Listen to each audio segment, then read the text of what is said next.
Okay, hi all. Thank you for coming again another Friday to the seminars. Well, today Andrea is going to talk about his work that he was to do for obtaining his master's degree. And if you remember, he was working with the Jorge Terrado's group, collaborating in some projects during a few months.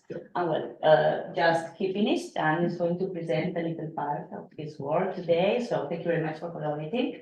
And it's your turn. Thank you. All right. Well, thanks everyone for being here. So as mentioned, this is actually not part of the work I was doing here. Here in Medellin, I was in the Jorge Terrado and Ines Castellanos group working on Posidona. And this, on the other hand, is the work I did for my master thesis, which I'm presenting this Tuesday. So I thought this could be a good way of practicing that. So here's the title of the thesis. It's called Macrofouling Community of a Building with Nature Solution for Coastal Protection, a comparison of animal settlement between mangrove trunks and bamboo poles. So my two supervisors from my university, Bahrain University, are Lara Jansen and Island. And so for this thesis, last year I was in Indonesia, in central Java. So as some of you may know, in Indonesia, the whole coast, the north coast of Indonesia, is having big issues with coastal retreats and floods. So I don't know if you've heard of it, but like Jakarta, Semarang, all the big cities are sinking and it's going very fast. And so for the thesis, I went to a small village called Timbul Soko, there, the bottom right, where it's a very separated community from the big city, and they live in a coastal ecosystem with mangrove forest, and they also have issues with the coastal retreat and with floods, which happen on a regular basis. So the coastal retreat and floods are mainly due to three reasons. The first one is mangrove deforestation for development of aquaculture ponds. As you can see, there's a lot of aquaculture ponds and they're everywhere. And the mangroves, they have a very good function of keeping sediments and retaining the coastline, but as you cut them down, that function disappears. Then coastal erosion, and then lastly, land subsidence. Some estimates say it's the median estimate is about 15 centimeters a year, but the truth is that there are the estimates go from 8 centimeters to all the way to 50 centimeters per year. So the land is going very fast, and sinking very fast, mostly due to groundwater extraction and just construction. There's a non-stop construction all the time, a lot of cement, and kind of pushes the ground. That's all together. So you can see some pictures of the 2003 coastline in Timbul Soko, and then the 2020 coastline in yellow. As you can see, it's quite fast. There are some pictures, it's much worse, and it goes much faster in some areas. So these are some of the pictures of the village in which I was in, on the left, when there was one of the floods, and this is another picture from an aerial view of the same village. These floods happen on a monthly basis, the whole year, except maybe in the dry season, and the conditions can be quite dangerous for work, for people, and the reality is that whoever is here, they either have to leave because they cannot really do anything, or they keep on building. So a lot of the villages here, there's a non-stop construction. So people finish the work, they go back home, and then they build the house, and they just make it higher and higher. The same for the roads and further. So the idea to kind of recreate a coast is to develop a mangrove forest and to try to re-get that function of the forest of protecting the villages and to keep the coastline. So through this, what they're doing is that there's a lot of these bamboo, semi-permeable bamboo dams that are being built along the coast. The point behind this is that by building them, eventually you get a mangrove forest. How does it work? So the idea is that this dam would dampen the wave energy, and then the sediments accumulate behind it. Eventually, as the sediments accumulate, there's a mudflats that get restored, and this facilitates the natural mangrove recruitment, so that they can just naturally regrow, as opposed to handmade plantation, or just active plantation. Eventually, the mangrove forest regrows, and then you have a functional mangrove forest that acts as a coastal defense. That's the idea. And this is working quite well in some areas, but not in Indonesia because the land subsidence is just too fast. But this is one of the other pictures of how is being implemented. So you can see that on the left, a lot of these dams are being built, and as the forest grows, you can always make new ones and new ones and new ones, eventually, hopefully, irrigating the whole coastline. And this is a picture of Indonesia, but the same idea is being used in Bangladesh, in Suriname, India, and other places. And it does work quite well in other places. So, well, now that you have these structures that are being built and on a very large scale, the thought that came up, or at least that I was trying to work on with my thesis, was what grows on these artificial structures. So you're putting a lot of artificial structures, animals settle on them, and you're kind of creating a sort of ecosystem on itself. So that's what I was trying to do. So with my thesis, I went to describe the macrofouling community that develops on these artificial structures, you can see on the left, and then compare it with the ones on the mangrove trees on the right, and ask if it's the same or if it's different, and how could they interact. So, short definition, in my case, I define a macrofouling community as a community of organisms that live attached to the immersed hard surface. So, in this case, could be barnacles, oysters, sponges, bryozoans, hydrozoans, all of that. These are my 4 research questions. The first one is what macrofouling community develops on these bamboo poles and on the mangrove trees, and then secondly, how does these 2 communities differ, or if it's the same or not? Thirdly, how does the colonized coverage develop over time? And lastly, how does the building with nature structure affect the local macrofouling colonized coverage and community? So I developed 3 hypotheses. The first one is that the bamboo poles and the mangrove trees have different communities. So I thought that okay, different substrates, different conditions, so different animals would settle on it, and different communities. Secondly, that the macrofouling substrate coverage changes over time. So when you put something in water, eventually things grow, and with time the community develops and changes over time, and just expands. And lastly, that the building with nature structure affects the development of the macrofouling coverage. So I thought that if you have all these building with nature structures, that they provide a source of larvae, which then would mean if that it would increase the resilience of perhaps of the macrofouling community, but just giving more larvae for the area, or speed up the colonization onto substrates. So this is what the experimental setup looks like. I chose 3 locations. One is within the building with nature compound structure, that's the bamboo dam. And then I had 2 sites, not 2 controls, control 1 and control 2. I call them control, but I had just 2 different locations. Within each site location, there's 2 sites: the at sea site, and the edge of the forest site. Both of these sites, I planted a lot of bamboo poles to see what would grow on them. So at the sea, it's a site that's about 35 to 40 meters away from the fringe of the forest, and then the edge of the forest is, as the name suggests, at the edge of the forest. And then I have 2 substrates: the bamboo and the mangrove trees.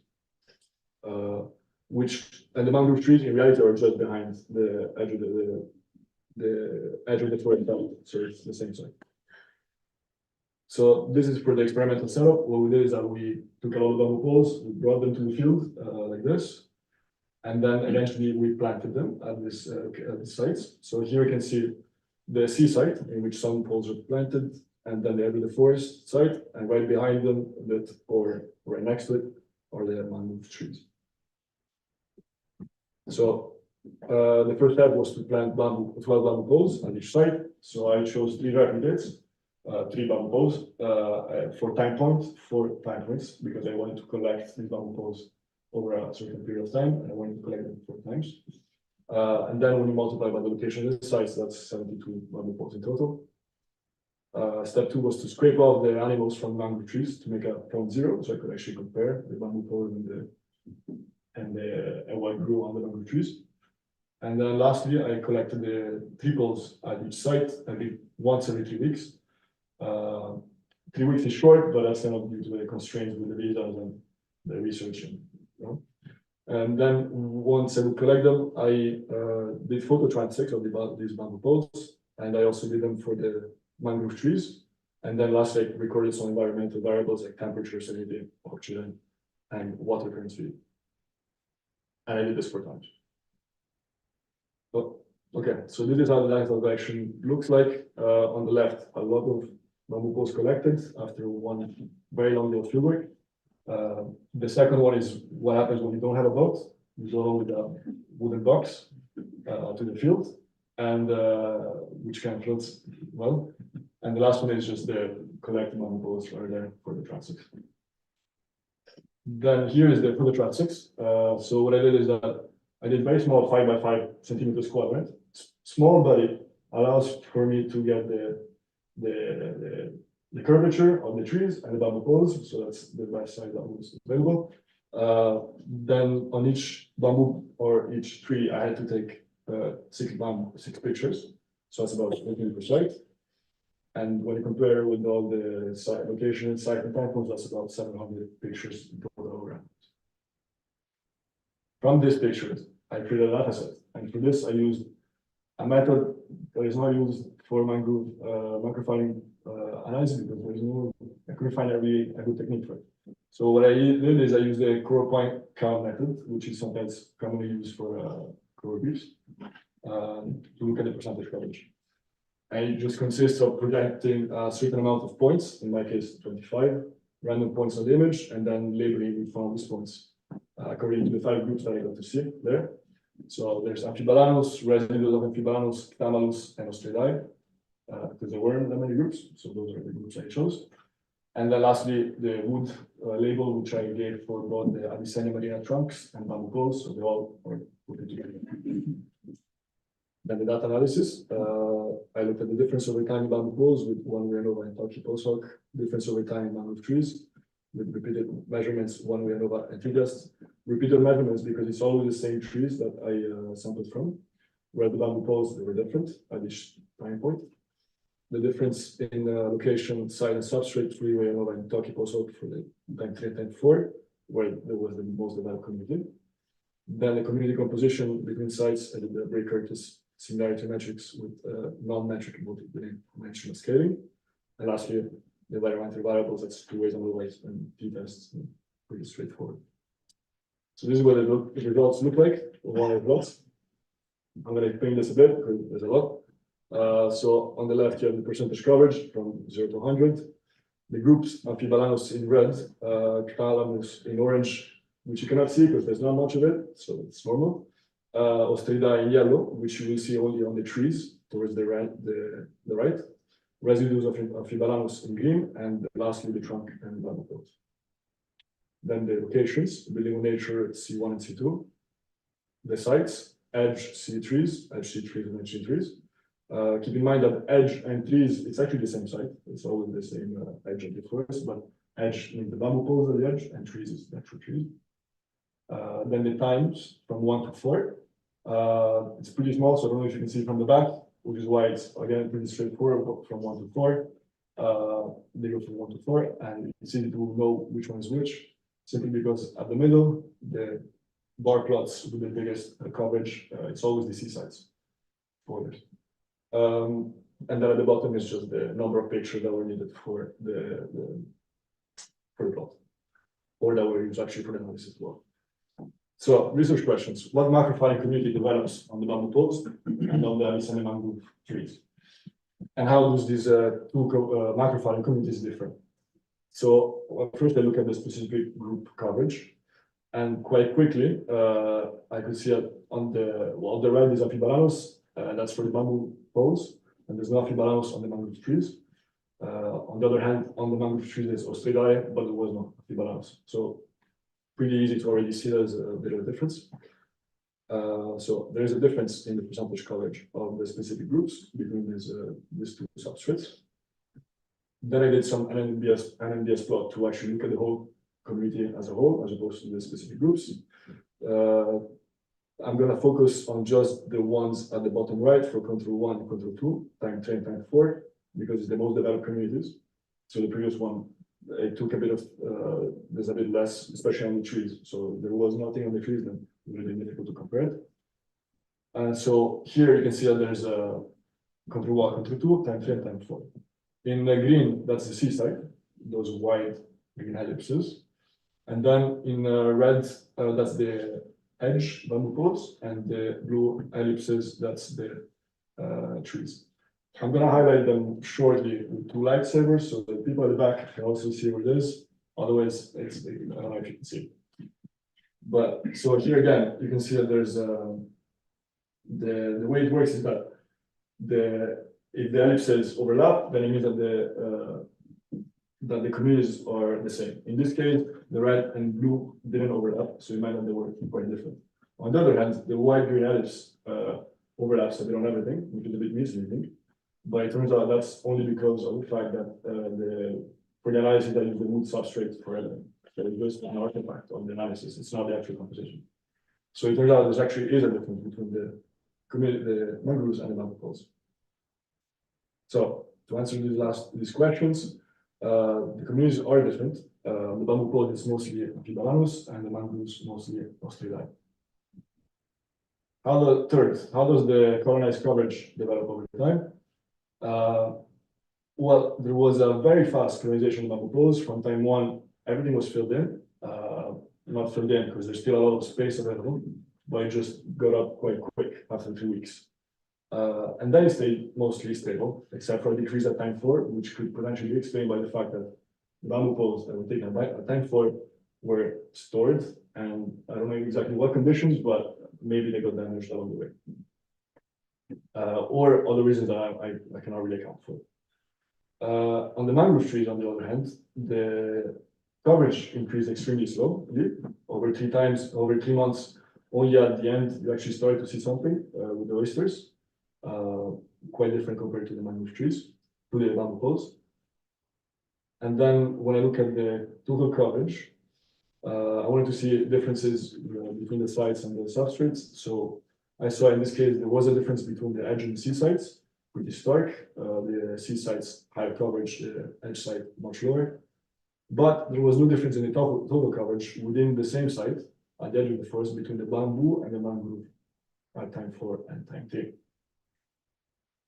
This could be due potentially to site-specific environmental conditions. I thought in this case, it could be due to a difference in the water current speed and the larval supply. So the area, I could not really look at this with the environmental measurements I did, because it's quite difficult and logistically very difficult to understand the speed of the water reliably. And so what I think happens is that basically you have the site at the end of the forest in which there's a lot of trees, a lot of roots, a lot of trees. And so this slows down the water, and so with it potentially also the larval supply. So I think that maybe the total coverage might be more defined by not the substrate, right, but just the larval supply as opposed to the substrate. Then number 4, how does the building nature structure affect the local mangrove Macrofouling community? So here I was expecting at the site with the building nature, I was expecting a lot. I was expecting there on that site to have the highest colonization, simply because you have this whole this huge structure which is 200 meters in width with multiple layers and other areas as well, with a really teeming ecosystem. There's a lot of stuff in there. A lot of things that are very hard to see, simply because the water is murky, so you cannot see more than finger in the water with visibility. But there's all things of all kinds. So I was expecting that at least in that location, I would have the fastest coverage, or at least the highest biodiversity. But it turns out I found nothing, absolutely nothing, which I was very surprised with. I was very surprised by the fact that there was no coverage in that area. And so there's 2 options, I think. The first one was I thought maybe I had a big issue with the experimental setup. So again, if I think about the larval supply or the currents, I have no previous knowledge of what the currents look like or the larvae. There's just no data on that. And so maybe I set up my experiments, my locations in places that are way too far apart, and that's possible. On the other hand, still, it feels a bit weird that after that, after 3 months, there will be nothing on it. And so another thing that I noticed, though, on the other hand, was that there was a very fine sediment buildup on the surface of all the mangrove trees in the area, as well as on the bamboo poles in which I was working with. And so remember, the first function of this structure is to capture fine sediments, right? And it has a tendency of capturing the finer sediments as opposed to larger ones like sand. So it's all very muddy, it's all very silty. So what I think is that you have this mud deposit that attaches to the surface, and this could actually impede the settlement. I think this is what explains the fact that I found no colonization there. So this is a secondary part of the disease, kind of. It was not part of my actual research, it's something I was thinking of later. And we could actually have a conversation about it later. But the idea is that I think that there could be a nutrient enrichment effect of these large structures. The structures are quite big. And the idea is that potentially they could also have, well, there is, of course, the beneficial effects of the structures in bringing sediments and making the forest come back. But there could also be some more negative effects or aspects, or just not studied. It doesn't have to be negative, just different. So the one I was thinking of, and the fact that in this case, you have this large structure, and this attracts a lot of marine life and provides a habitat substrate for other animals to grow. Then the organic matter deposits. So this whole cycle is to think about the resilience of the trees to storms. So the idea is that the organic matter decomposes and releases some nutrients. What happens is that when mangrove trees, just like in other species of plants, they find themselves in a situation in which nutrients are not limiting, or actually they find themselves with a lot of nutrients, then they change their allometric distribution of resources. So as opposed to, let's say, evenly spreading into roots and shoots, they start to choose to invest into shoots at the expense of roots, because one of the primary functions of the roots is to capture nutrients. But if there's nutrients, then why should I invest in that? No? On the other hand, if I invest into the shoots, then it gives me an advantage for capturing light and for growth, for photosynthesis.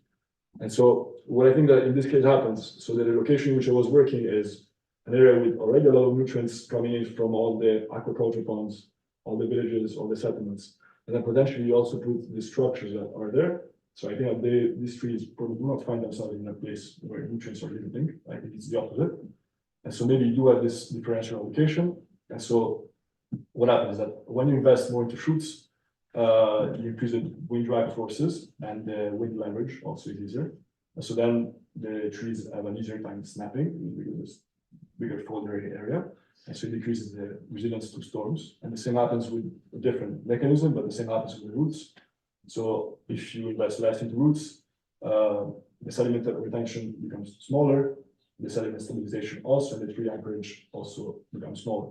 And so these trees can be more easily leveraged and toppled down. And I have to say that this is a bit anecdotal, but when I was there, it was quite common for me to see trees that would either had just fallen or had fell as I was sampling. So I actually was one of the dangers of the area, trees falling. I had never been in a forest with trees keep on falling, but that was one of those. And of course, there's also a lot of other reasons for why the trees are falling. So this is not one of them, but maybe it helps.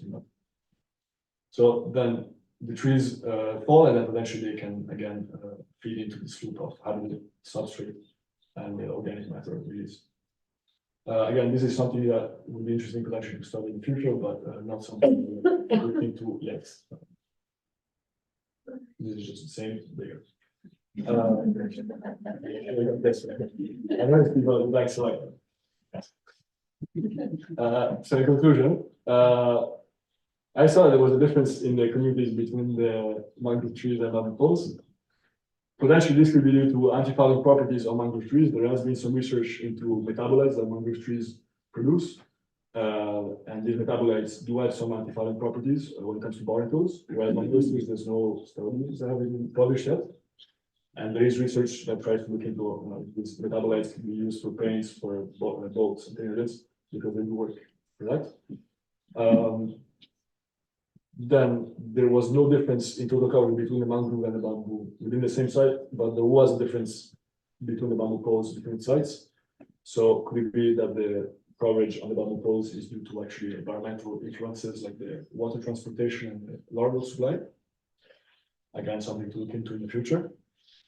And then there was a lower coverage of the nature compared to the locations. So this could be either due to a bad setup of the experiment, because it's too far away, or a sediment accumulation on the substrates of mud, that increase the settlement of the larvae.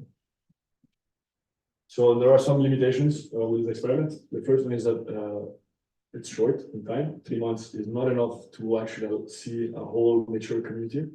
on either the poles or the mangrove trees, so you do see a glimpse, but I don't know if you notice from the picture of the structures, the community are quite different. On the map Building with Nature, I was looking at oysters, I was looking at oysters and barnacles, that's the main groups that you see, but there were more things than what I got to see on my experiment.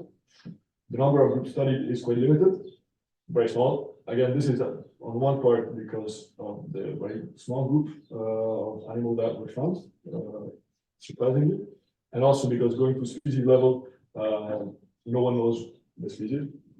So I tried to go there to see the species and use references from Indonesia, from Thailand, Vietnam, and other places, but nothing from Indonesia. So it's quite difficult to have an expert, and there's no expert that knows it. Then the timing of the experiment could have influenced the outcome of the experiment, especially when it comes to the spawning of the species. So I went there in September, and the whole experiment lasted in December. And when I looked at some species of Ostreidae, at least in India, they do have a periodical spawning season, whereas on the other hand, for the barnacles, some that I also saw in my experiment, that constant recruitment throughout the year, more or less. So maybe that also affected the outcome of what I saw. Then I also focused on Avicennia marina trees and not the Rhizopora, which is one of the other bigger groups of species in there. I focused on Avicennia because on one side it is the most interesting species if you want to think about coastal protection, because of the type of root system it has. And on the second side, also it was easier to see a trunk than to see it on the roots to make the pictures. So on one side it was logistic, on the other side it was just more interested to look at Avicennia. There's also an endemic species, whereas Rhizopora is being planted all over this. And then no previous knowledge of the larval dispersion patterns between the chosen location affects how it's really influenced. So this is questions for the future, for the broader context. So one thing is sediment accumulation affects settlement. This could be seen. It was not what I looked at, it was more like an outcome, or at least what I saw from the results, but I don't know if that's actually the case. But if that's the case, it would be interesting to see in the future. Then another question is whether this different community, which is put on our scale, affects the local biodiversity or not. And then if this artificial structure can act as stepping stones for invasive species, I do think that if you think about the fact that on the mangrove trees, the community is different, and they have some metabolized rubber compounds that are there to defend the trees against certain species. Maybe these structures could act as stepping stones for the other species to use. Interesting thing is that actually the community I saw there was very, very similar to what you see in driftwoods and on the hulls of boats that fishermen use. So it exists, it's just not the most predominant community. And then lastly, whether this nutrient enrichment effect exists, and whether it can actually affect potentially mangrove reforestation actions. One example of how it could negatively affect, in which one person might want to know if an area is nutrient rich, is when they want to do a reforestation and they put seedlings in, and then there's this change in allocation, and then you could have the seedlings could have a lower survival, especially when it comes to droughts. When there's droughts, you need more roots for the trees to get the water to survive, and this is again something that is being looked at and submitted quite. So, thanks for watching. Yeah, if you have any questions, let me know.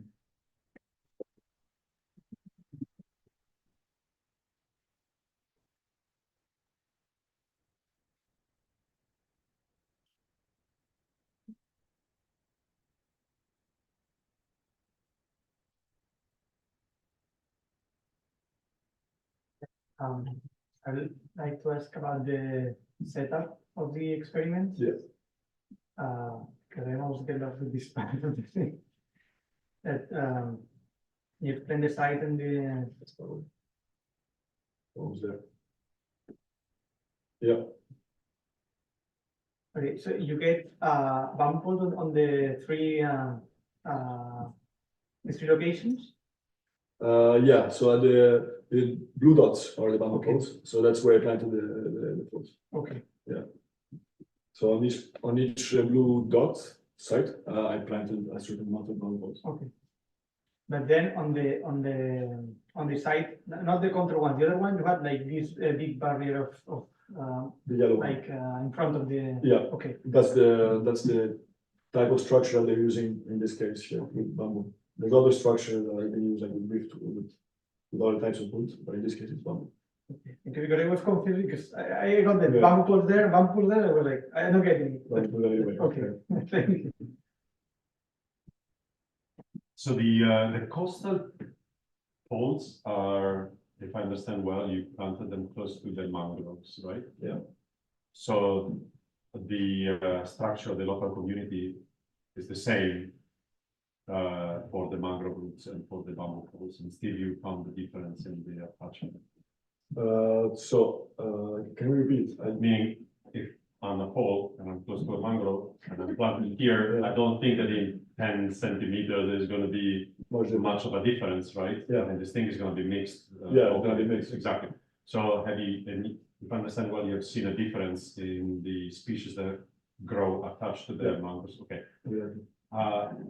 Have you, so then, in a sense, what you were saying before, that there might be a problem with the differences in micro community, far and close, the location of the poles and the location of the mangroves, maybe is not the driving one that justifies the difference in the No. attachments. Okay, so have you tried, I was curious to see whether you have tried to actually snap a root of the mangroves and actually put it close to the structures to see what grows there. No, I haven't. First of all, because I didn't tell you that. So, but the second is, if you could, I don't know what happens if you snap the root, because then I'm looking at if I think about, okay, the fact that you have different species on bamboo poles and the other ones, I think that's mostly due to what the plant produces. Exactly. Versus the fence. So if you snap, I don't know if it will continue. Then it's going to produce something different, It might But- produce something different. or it's not going to produce. Right? And then you could, on the compound side, yeah, you have to find a way of keeping it there because it is deeper. So there's no trees will be able to surviving there because it's just too deep in the water. There's not enough sediment. But you could, but I don't know if you would have, you wouldn't have the same production. So potentially you could have the same community. I think that The same as the poles. the same, I think if the trees die, and that's what I got to see that with that trees or that driftwood, you would see the same community or similar. You would have a lot of barnacles on that driftwood. That is from groups, but they only three that the other. Okay, that's interesting. So So you know the exudates or whatever is produced by the, is it known what the roots produce?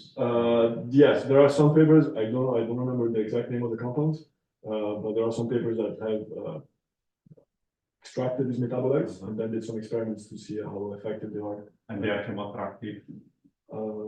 No, they just say in the paper I read that they just impede the larval attachment. The attachment of the larvae to the substrate, but they still don't know exactly the mechanism. They just say it works out. They're trying to use it for paints, for boats, if it can be extracted. And it can be produced not only the roots or the trunks, but in that experiment they were looking at they extracted it also from the leaves. So you find it all over all our ranges of the trees, all components. They should just take care not to make a big of deforestation to produce the paint. Yeah, they should. Yeah, I got a question about the basic actually, because I was surprised of the actually sinking rate. I think it was like 15 centimeters per year. That's the worst. That's huge. And what's the source of that variation? And is that a generalized thing, or is just in those areas where we have the mangroves? Or So it depends. So this happens mostly in close to three large cities, the three biggest cities that are in Indonesia, which are Jakarta, Semarang, and Surabaya, on the three sides of the island. The same rate does not happen everywhere. So in some areas it's 15 as the worst I saw, but otherwise it can go to 15 centimeters and low. The reasons are more or less the same. So okay, if you go to to Central Java, no, sorry, to Jakarta. They don't have a lot of mangrove forest because they already cut it down and they already built quite a city. So there, it's not gonna be about the coastal deforestation, but it is going to be very much about the land subsidence. So and it's mostly extraction of groundwater. There's a lot of illegal extraction of groundwater and a lot of industry that keep on pumping up. And until that is first taken care of, it's difficult to actually put things that will work when it comes to reforestation. Yeah, so that's what I was thinking, because if the solution, I don't know if the solution can come through reforestation, if actually you keep drawing water from the substrate, then it is actually going down 1.5 meters per in 10 years, which is huge amount of sinking. And that's the problem here. So the main problem here, for example, this compound structure here, you still have, so this was another experiment in which they tried one with less material, so more gaps between the boundary poles and less wood, and so yeah, just accumulates less. So in this case, it really doesn't work. The sediment, the land substance is going way too fast for the structured capture of sediments. But in other cases, there have previous structures like this, the sediment accumulation can be up to 50 centimeters a year. So you can also capture a lot. And for some reason that I didn't understand, the capture decreases with time. So in the first year or two, that's when you have the biggest capture. But in the case of Indonesia, you can still put a lot of these things around, but it's not going to be enough for it to solve the issue if you don't take care of the previous one. But in other cases, it's working quite well. I had a question about the data. You're missing T1 for. Yeah, there are some T's that are missing. They got lost through different programs. Okay. Yeah. There's I think two time codes that are missing.